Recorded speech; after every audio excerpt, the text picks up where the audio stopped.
And here we go.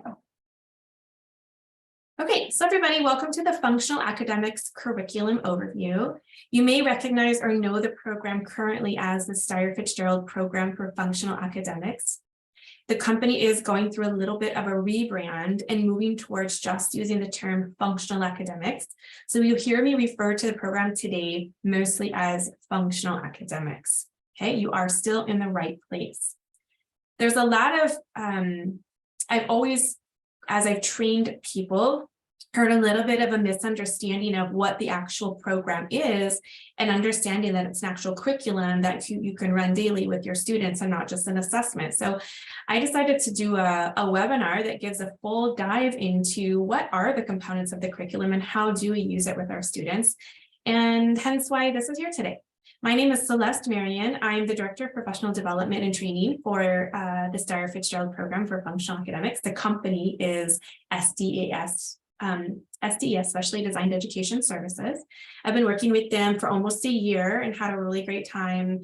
I have a really great time training teachers, and I've been able to travel across the United States a bit, meeting different schools, meeting different people. And we've just started this webinar series that I hope to continue for the next few months on Tuesdays, giving these 1 hour short snippets that are really great to just jump into and kind of learn an intensive piece of the program to be able to go back then to your classroom and apply it.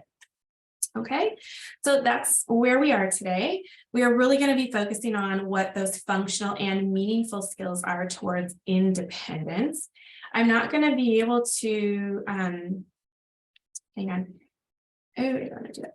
I don't want, okay, I'm not going to be able to put it in slideshow mode because I'm going to be toggling back between a few different websites. So just hang with me. You are going to be able to see my notes, but that's okay. It'll just reinforce what I'm talking about. Okay, so again, we're going into a deep dive of the Styer-Fitzgerald curriculum, or what we now call the Functional Academics Curriculum. The focus of this webinar is to focus on how the program is based on functional and meaningful skills towards independence and how to set up that program from classroom to the community. We'll dig into the content area guidelines, curriculum flowcharts, and lesson plans for direct instruction, small group instruction, and generalization opportunities. Some of those terms may sound familiar to you. If not, we're going to go over them today. So here we go.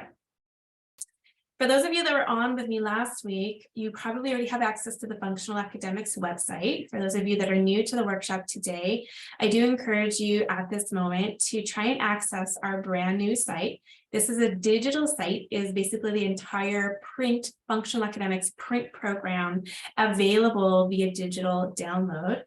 So to start, okay, to begin, you must all be current clients. We're giving all of our current clients free access to this site for the next year. So if you have an account already on the sdesworks.com website under shared resources, you will use your same email and password to get into this site. Let's do it together. So first we want to go to sdesworks.com. I will also put these links in the chat so nobody gets them wrong. Okay, sdesworks.com. And you'll come to the tab called Shared Resources. For those of you who remember your username and password, go ahead and use that same login or note what that login is to get into Functional Academics. So the next tab you're going to open is functionalacademics.net. Again, I'll put it in the chat so you can easily click on it and open it up in your browser. Okay, so first of all, you are going to go here and you're going to copy and paste your same email and password. If you do not have an account in sdesworks.com, go ahead and click on this button called Register. Okay, this button called Register. You will register and fill out your information. You'll be approved probably immediately. And then you'll try and go ahead and use that same email and password to log into Functional Academics. So I'm going to go ahead and use my same login and password to sign into Functional Academics. I'll give you guys all this a couple of minutes to sort that process out. Please let me know if you have any questions. Okay. If you forgot your password from shared resources, go ahead and click on the Forgot Password, and a link will be sent to the email that you've used. If you have no idea what your username is or was, you can go ahead and send me a message in the chat and I can reach out to our admin to see if they can pull up your account. If you're doubtful, just go ahead and register for a new account. Okay, so all of you who are current Functional Academics customers should have an account here, and this information will allow you to access functionalacademics.net, if that makes sense.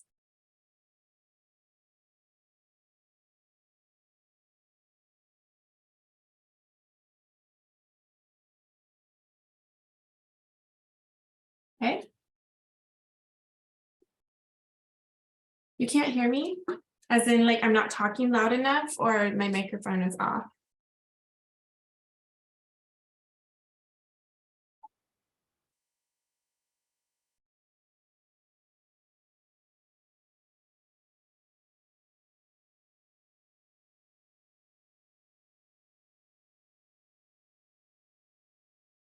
Can you hear me better now? Do I just need to speak up more?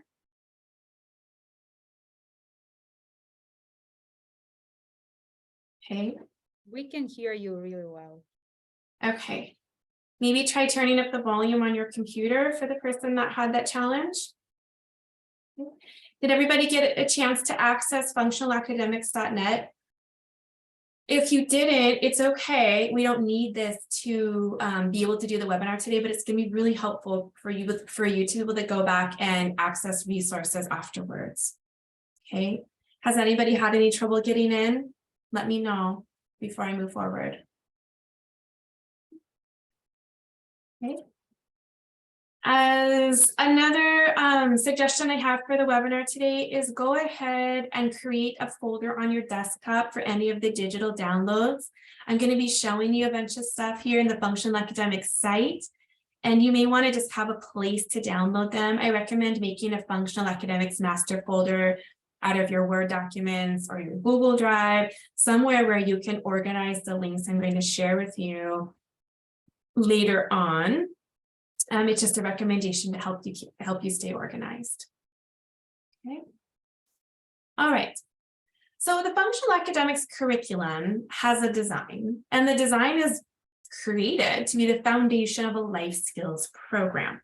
Okay, we're focusing on functional and meaningful skills and creating an individualized program for each student. Now, I know for many of us, what we understand as being a functional skill and a meaningful skill can vary. We would hope that all of the school system would be based on content that is going to be relevant to our lives moving forward, and that we can have a function for moving forward and things that mean things to us. But I know most of us spend a lot of time in school learning things that don't make too much sense, and we end up not using later in life. As we look at the Functional Academics program, we're looking at curriculum that has been specifically selected for students with moderate to severe disability or moderate to significantly impacted individuals. Some of these curriculum components can be used with a wide variety of students, but the program really was designed to work with students with moderate to significant disabilities that oftentimes gen ed curriculum just couldn't find a way to reach and make it meaningful. And how are these skills going to be functional for the student at moving ahead in life? So as we look at the content areas for the Functional Academics curriculum, they have been selected very carefully. They will be built on top of a little bit with the 4th edition that's coming out next year. They'll be adding functional science and functional history possibly. So there's a couple of more content areas coming out, but they really have been selected to make the way we work with our children with disabilities meaningful. Okay. Also, this curriculum gives you an opportunity to create individualized programming for each student. We understand that special education is individualized, and that is our goal with our IEP goals, but sometimes we just do the same curriculum components with our students. This program really has been designed to flow from assessment to curriculum in an individualized way. So each student will have their own path, and they will all have different programs and different stages of the programs they could be working on at the same time. Okay, so let's just review a couple of instructional formats for the program lessons. I may use the words programs and lessons interchangeably today, so don't get confused. the programs or the pieces of the curriculum that will be used to implement and teach the students. Sometimes they're called lessons from the lesson plans or programs. Just so you know, programs and lessons will be used interchangeably. The lesson plans for the Styer-Fitzgerald Functional Academics program have been created to support direct instruction. So they're really created for the intention of working one-on-one with a student and to be doing things like task analysis. We're going to kind of talk about a little bit about what that means because you're going to see them in the lesson plans. I'm not going to go into how those strategies work today. That will be in another webinar that I'm presenting in January, where we will deep dive into instructional strategies around DEI and task analysis. That direct instruction is one-on-one instruction to a student, where you will find a lot of the scripts in the program lesson plans. Task analysis is when we take a skill and we break it down into smaller parts. Okay, so things like tying our shoes, making a peanut butter and jelly sandwich, those are skills that are important and meaningful, but may need to be broken down in many small parts for the student to master each step in the sequence in order to be able to do the skill independently. We have a third component of the curriculum, which is independent activities. Activities that will be given to you for download or for reproduction in order to create materials that your students can do in an independent way on their own or with support, but things that they can be doing individually, independently. And then the fourth component is our activities around generalization and application. So we take it from working on a one-on-one direct teaching moment to be able to work on some of these programs independently to then being able to generalize them in the community. So you can see here in these three photos, I have this teacher doing small group direct instruction with colors. She's teaching the student colors with these building blocks. The third photo here is a picture of an example of a color independent activity where you have a binder or a file folder where the student on his or her own is matching color strips with the colors in the paper binder. Okay, and then the third picture that I have here is actually a generalization or an application activity of the program Letters and Sounds, where the teacher has made a cardboard parking lot with all of the different letters of the alphabet and then has the letters on the cars, and the student needs to drive the car into the parking lot and match the letters. Okay, so that is definitely an example of a generalization activity or an application activity that the student can now then extend upon what he's learned. You will find all of these within the curriculum that we're going to talk about today, okay? So we have the elementary content areas. Just a quick review. I'm sure you're already familiar with all these content areas, but let's just do a quick review. We have functional reading, shapes, technology, time telling, money math, colors, location concepts, writing, calendar, community-based training, and independent skills for elementary. And we have a secondary content area, functional reading, writing, time management, budgeting and banking, independent skills, technology, time telling, money math, community-based training, and pre-vocational skills. So the 5 components that we're going to be working on today are what you see. And let me move this out of the way so I can see my notes. Okay, so let's list these components here. First of all, we're going to be jumping into the curriculum. If you are print clients, which means you have the printed version of the functional academics program, you have a book labeled curriculum. If you are a cloud client, you have a spiral bound notebook or a spiral bound book called the content area guidelines. They are essentially the same thing, plus or minus a couple of pieces. Okay, then we'll kind of look into those curriculum flowcharts today. We looked at those in the assessment. We're going to jump into them again in curriculum. We're going to peek into some of the lesson plans that are included in the curriculum. And then we're going to look at some of the examples of independent activities that are included in this curriculum that you may or may not be using or even knew that they were there.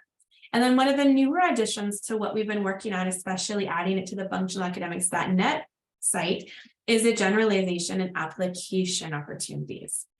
So these are the 5 areas we're going to cover today. Okay, so let's begin with that curriculum or the content area guidelines.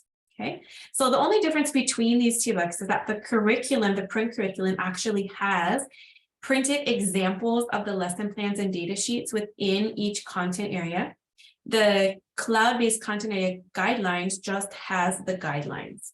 Okay, for those of you that have digital access to the content area guidelines, you can actually access digital versions of the lesson plans and activities. But I'm going to show you where this is today in the functional academics site. Remember that the curriculum is that core programming that you're going to be running with your students. The assessment that you've completed is just a one-time assessment to see what of this curriculum they already know and where can you begin instruction moving forward. We have print and digital available. So for those of you that have older versions of the print curriculum, you're going to love this functionalacademics.net site to be able to download more up-to-date versions.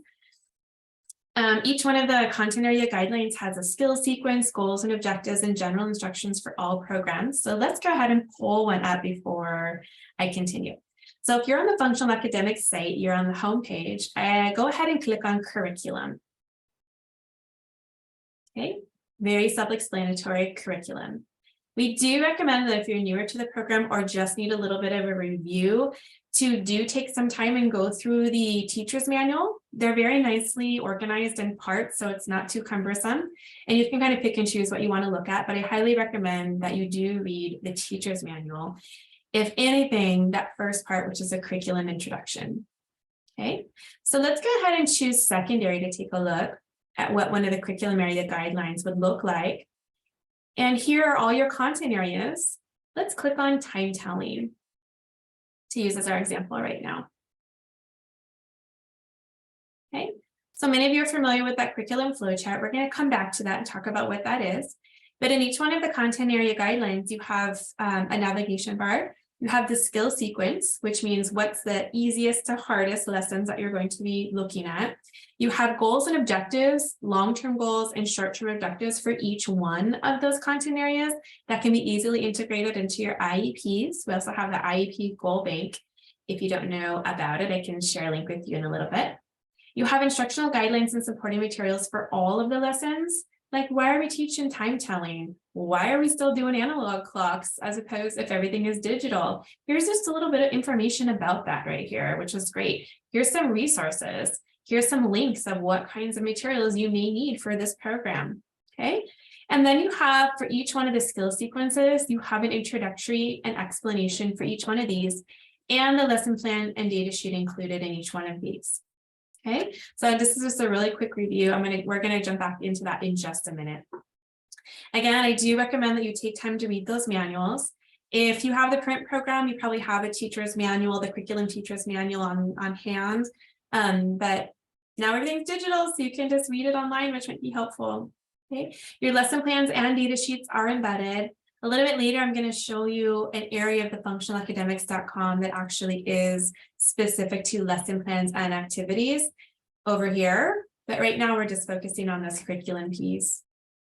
Okay, and then the independent activities are embedded in the digital access, and I'm going to show you where all that is as well.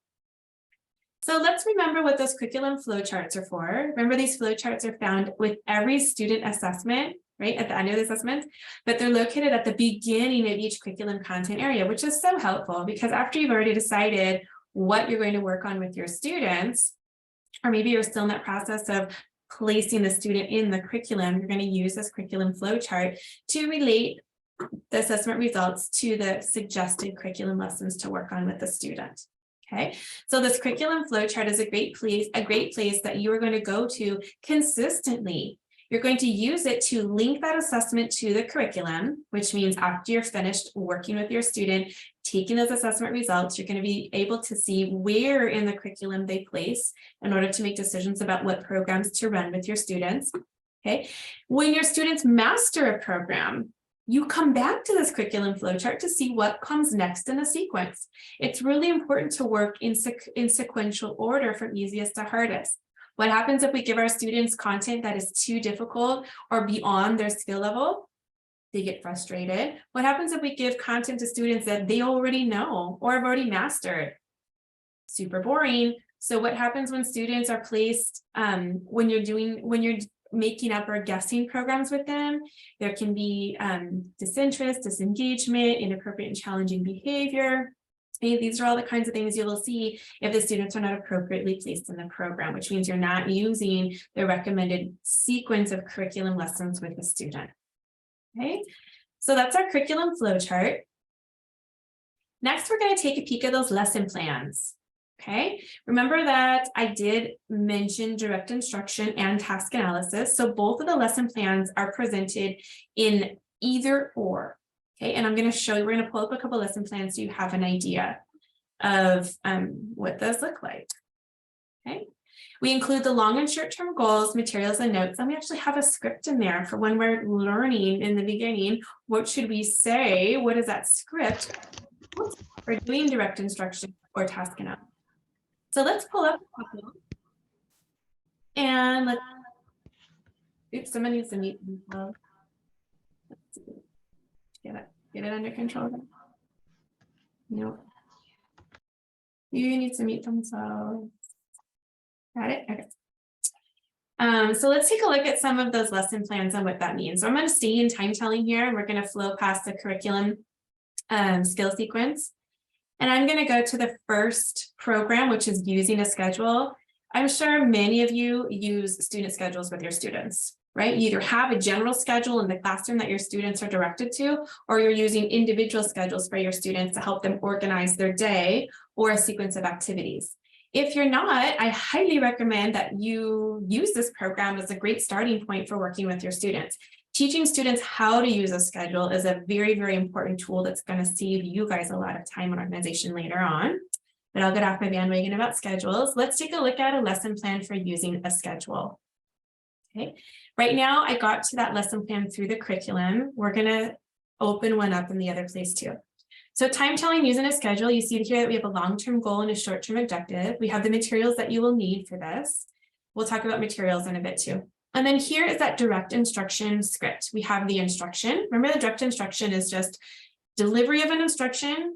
You wait for the student response, and based on that student response, you respond. Okay, so the instruction would be present the student with a schedule, set the clock for one of the times and say, show me the same time. That's the instruction. What would be the correct response? The student points to the correct time. Now, we always want our kids to respond correct the first time, but we know that that's not a reality, right? Most of our students do not respond correct the first time, and oftentimes we have to give a correction procedure. So there's actually a script there for how to deliver a correction procedure. Again, I'm not going to go into this in depth today. This will be another webinar I'll do in January, which I love. I love doing instructional strategies.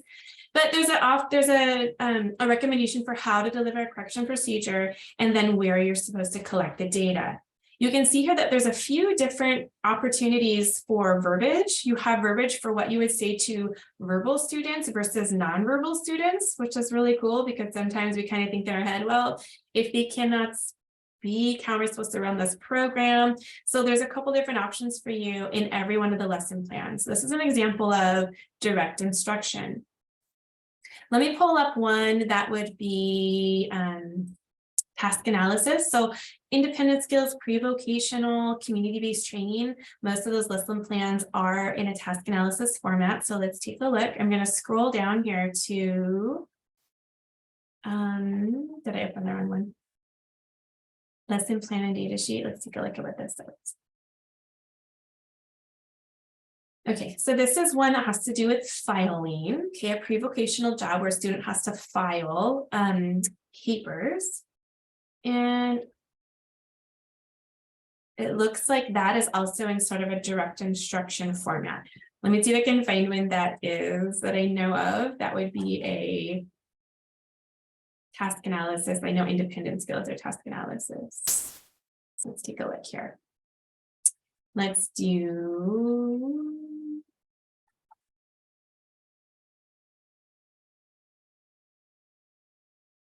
communication, pre-vocational, lesson plans, checking a schedule. I'm sorry, guys. Hang on a second. I'm going to go back to the elementary just because I know exactly where to look for task analysis, lesson plans. And I'm going to go to independent skills. So I'm going to go right to independent skills, and I'm going to choose like tying shoes or washing hands are really easy ones. So let's scroll down here to find.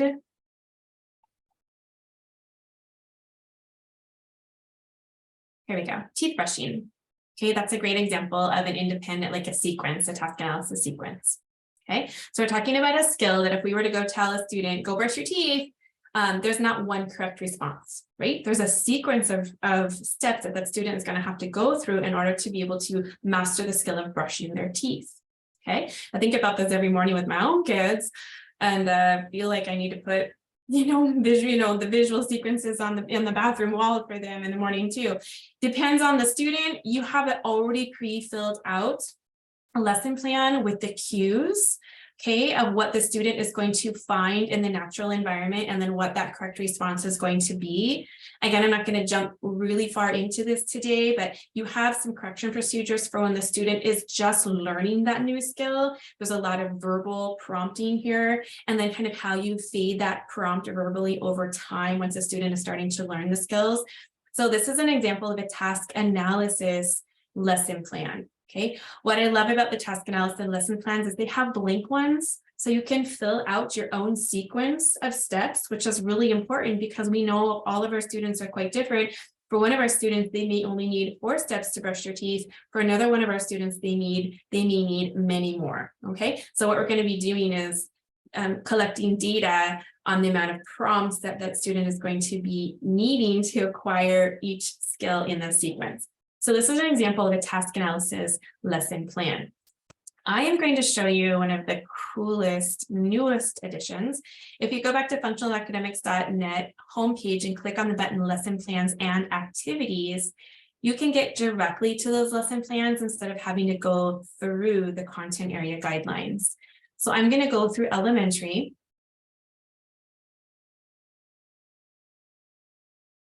And here's all my my content areas. I'm going to do, let's do money math content area.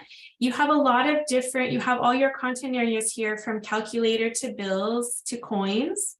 So let's add one, let's see, entering prices in the calculator. You have a lesson plan here that includes your general lesson plan and data sheet that we just took a peek at, kind of some different examples for the materials that you may need for this program, kind of the labels that you're going to need, and then what are those independent practice activities.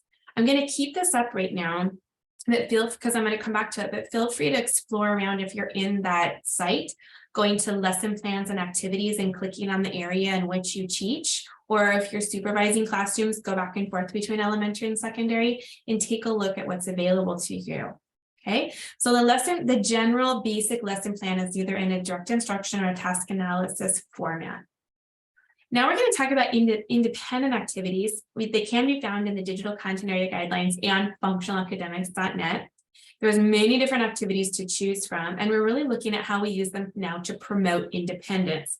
So these independent activities are used to reinforce skills that are learned in that direct instruction environment. So if you were working on matching time, working with a student in direct instruction, doing your lesson, this is an example, what you see right here, of a page that could be laminated. It could be put in a plastic sheet. You could just give it to them in a file folder that they could sit at their desk and do on their own time. So I love the idea of how the curriculum incorporates direct instruction lesson plans with independent activities, because it allows for a system to work and function in your classroom. You can be working one-on-one with a student while several of your students are working independently, and then they rotate through that one-on-one time with you. Okay, or vice versa, you can be working independently with several students at the same time, or paraeducators could be working individually with students, and then others will be working on activities on their own.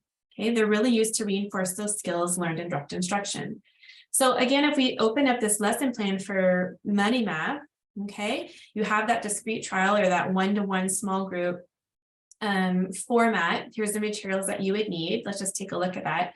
You have your price cards here, okay, that you can either print from here or use digitally. And I'll show you a couple of tricks as we move on and we talk about materials in just a minute. Okay, you have your labels for flashcards if you want to make flashcards and get them all out and prepare your materials for that. Okay, you have it all right here.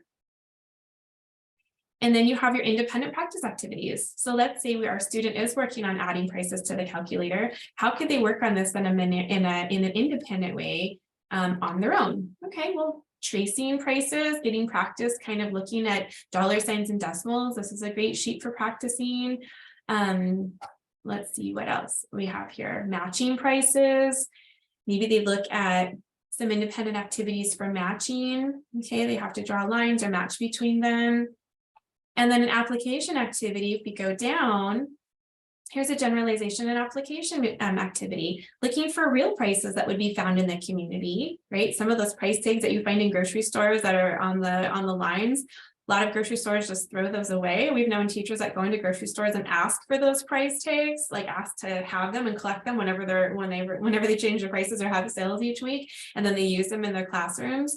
So a generalization would be an activity to be able to match those, add them and subtract them, whatever, but we're using real materials.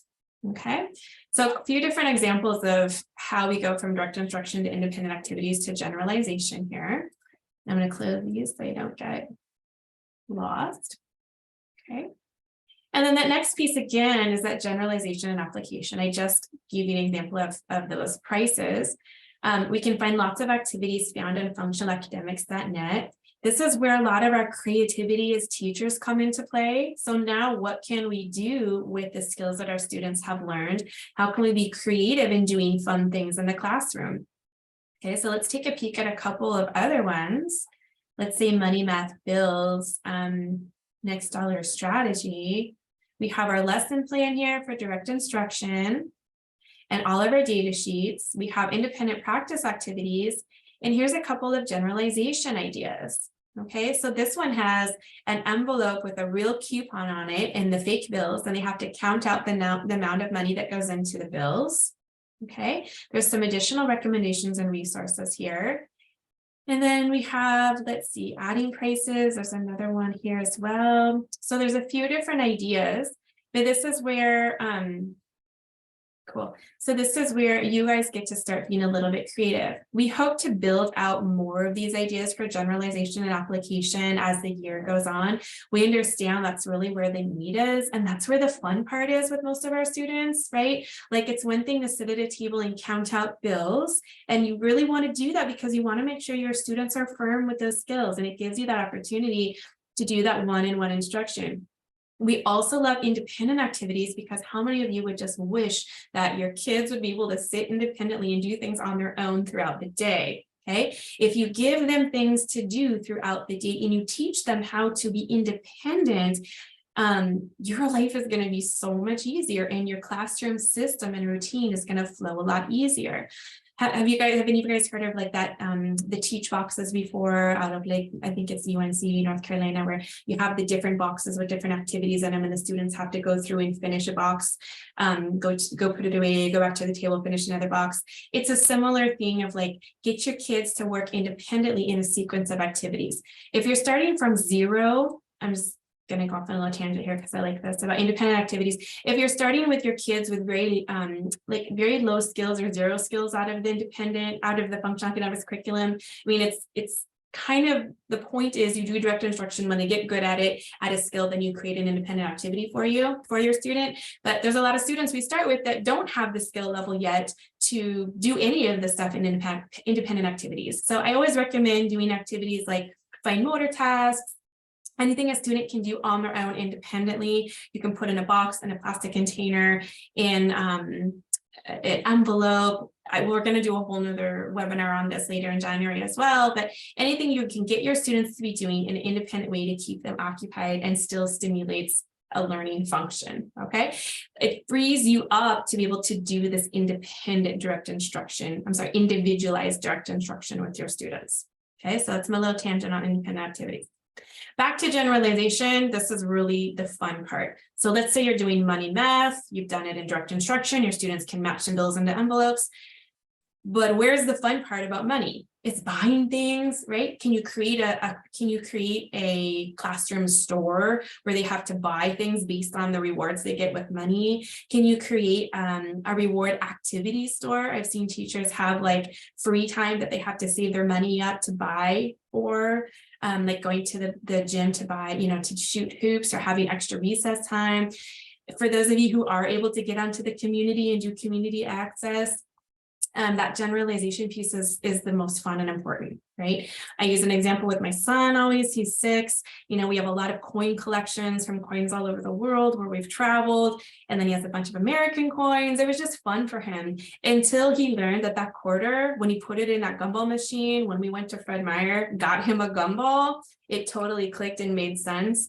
So now he has a whole different representation. He has a whole different relationship with coins now. So are there fun things that you can build into your classroom to use and apply these lessons learned? We can give you lots of ideas. Sometimes it's going to have to come from your own creativity. Okay, so generalization and application is where we apply what we've learned in these in the DI independent activities. Okay, so again, independent activities, I showed you where to go. I recommend that you just go straight to lesson plans and activities. Take a few minutes to poke around there. There's some cool stuff. If there's any lessons that you're currently running with your students, I recommend you look at them, look them up, see if there's anything in there that you don't have access to or you haven't run with them before, new materials that you haven't seen. Styer-Fitzgerald, the author of Functional Academics, has been beefing up this area and this component, and there's a lot more to come. So definitely poke around and come back to this frequently as we release more material over time. The last piece I want to talk about is teaching materials. Okay, for those of you who have print programs with bundles, meaning your district has bought the entire teaching materials kit for you, you have the basis and foundation of all materials needed to run all of the program lessons. For those of you who are inheriting this program from another teacher that left or isn't there anymore, or the materials are kind of lopsided, or you have some things but you don't have the others, you can actually access all of the materials you need from the digital website. Okay, and so let's take a look at that, what that means. Okay, so here we are in those lesson plans and activities. Again, lesson plans and activities. Let's say you want to start working on money math for secondary with a student. You're not quite sure if you have all the materials ready or necessary. So let's pick on money math. You're going to do money math coins because you're all into gumball machines and you think that's really fun to do with your students. So we're going to do counting coins. Okay, so if we look here, you have your lesson plans and data sheets and some additional recommendations. Oh, maybe that wasn't the best. Supporting materials. Sorry guys, maybe that wasn't the best example. Most of them have materials already included. Let's try functional reading. Sight words. Okay, we're still building a lot of this out. This is brand new, so be patient with us. Okay, so here's your pages. So if we're doing sight words, you have all of the hyperlinks here for the flashcards. Okay, so you can either do just printing on 3x5, so there's instructions for printing on these. I also recommend, let's see, letter size with grids. You have all of the digital access for the materials you need here. There you go. So there's like a grid. One of the cool things I've been doing with one of the teachers recently is not even printing a lot of this. We use tablets and iPads or Surfaces or Chromebooks, and we pull up this PDF. And since you can modify or create like a sequence of the words that you want to make with your students, right? These are PDFs, so you'd have to print them all out. But if you wanted to reorganize them or just create a quick Word document, you know, with these words in it, you can just use the tablet to have digital access, and your student can identify the words as you're showing them on a screen or through an app called Explain Everything or different things like that, where you can use technology now to work on things like reading, functional reading, sight words, letter ID, etc., instead of having to print over 1,000 flashcards for your program. Some of our students really like that tangible piece of the card. Some of them, in my experience, often, you know, rip it up. It's a lot of work to make the materials and then suddenly they're gone, or you have this really nice organized kit and someone, you know, chucks it across the classroom. So we've been playing a lot with how to use these digital resources with digital tools and apps. So play around with that, see how fun and effective that is for you. I understand things like money math. There could be some independent activities they could do easily. on a screen, but you definitely want to get out those fake bills to get that tangible experience of counting out money, right? So some of the things you could do, but look at these independent practice activities, writing word practice. You know, if you have access to screens, you could download this PowerPoint onto a screen with a stylus, and the students could be writing on top of it with a stylus, right? So there's different ways that you can have your students working with you, integrating technology now that we have digital access to all of this material. For normal materials, as in like the printed materials, you are going to have to kind of go into each one of the content areas that you've assigned the program for and look at what materials you're going to need to be able to do these programs. That again, most of them are in the lesson plans and data sheets. Okay, I do just want to check something. I want to see if all the curriculum components have it too. So curriculum, what was it? Secondary coins. We just peeked into.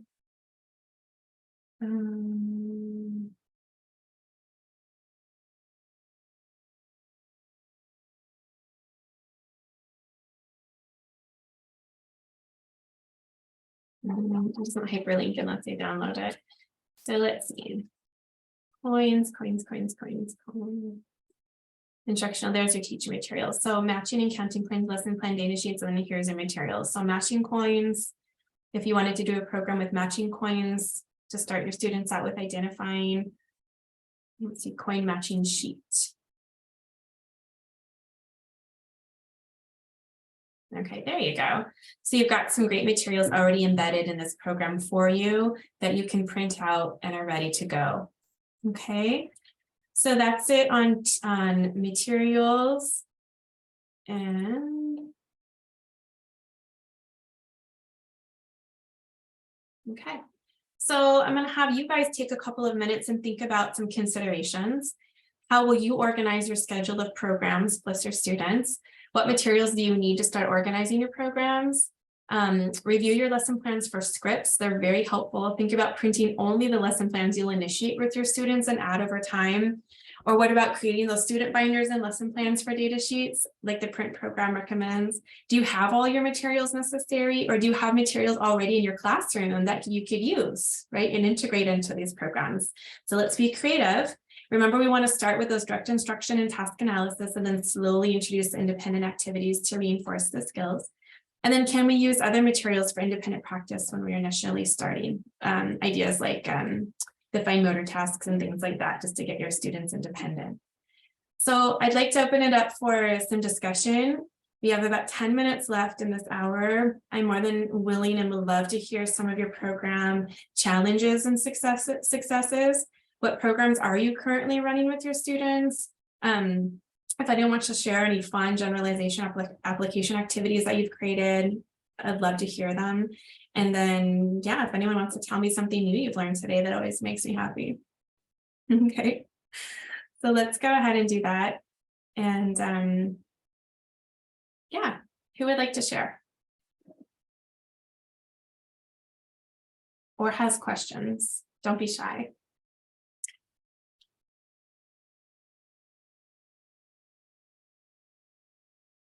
In fact, I'm going to